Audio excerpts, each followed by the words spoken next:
Top 3 Most Brutal Serial Killers from Florida.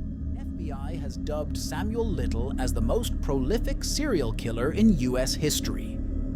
His criminal activities commenced in the 1950s when he was a teenager residing in Ohio. Over the course of several decades, Little traveled across the country and had numerous run-ins with the law. It wasn't until his arrest on a drug charge in 2012 that DNA evidence linked him to 3 cold cases in California from the late 1980s. He was convicted and sentenced to life in prison without the possibility of parole in 2014. Despite initially professing his innocence, Little later confessed to a significant number of additional murders that had occurred in 19 states between 1970 and 2005, eventually admitting to a total of 93 deaths. Little passed away in custody in 2020 at the age of 80. By December 2021, investigators had verified his involvement in over 60 murders. The FBI has dubbed Samuel Little as the most prolific serial killer in U.S. history.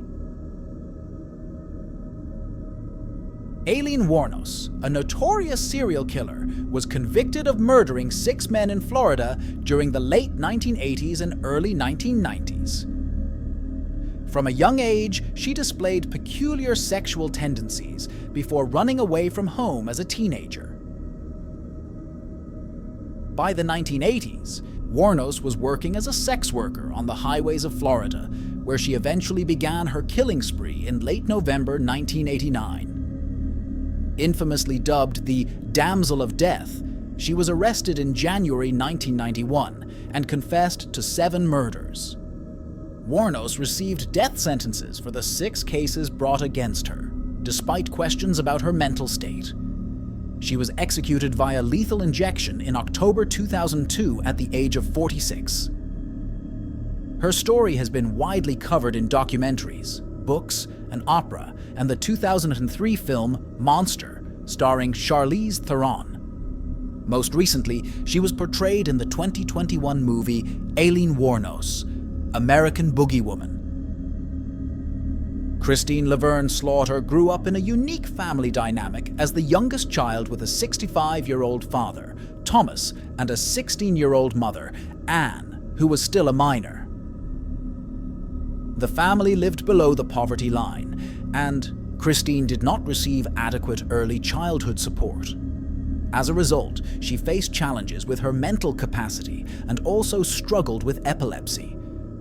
Due to financial constraints and constant arguments between her parents, Christine spent part of her childhood and adolescence in various orphanages. She developed a disturbing habit of harming small animals, particularly domestic cats, by causing them to fall from heights as a way to test their so-called 9 lives. At the age of 14 in 1977, Christine was coerced into marrying a 20-year-old man by her parents. However, the marriage was plagued by frequent quarrels and conflict. Cassidy tragically passed away, with the cause of death determined to be blunt force trauma to the skull. The babysitter, Falling, claimed that Cassidy had fallen out of her crib while unconscious, but suspicions arose when the attending physician recommended an investigation into Falling, which was later overlooked as the note got lost.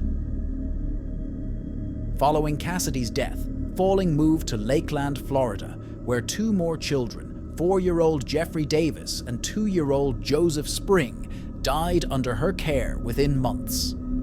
The sudden deaths continued as Falling relocated to Perry, Florida, where another elderly person, 77-year-old William Swindle, passed away soon after she started caring for him. The mysterious deaths persisted, including the tragic loss of 8-month-old Jennifer Daniels, the daughter of Falling's half-sister, and eventually leading to the apprehension of Falling after 10-week-old Travis Coleman died in her care due to suffocation, with Falling admitting to the murders of 3 children, aspired by voices commanding her to kill the baby.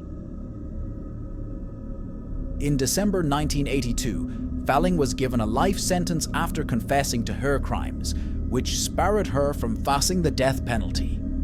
Despite being eligible for parole after serving 25 years in prison, her request was denied by the Parole Review Board in November 2017, with no one appearing in support of her at the hearing.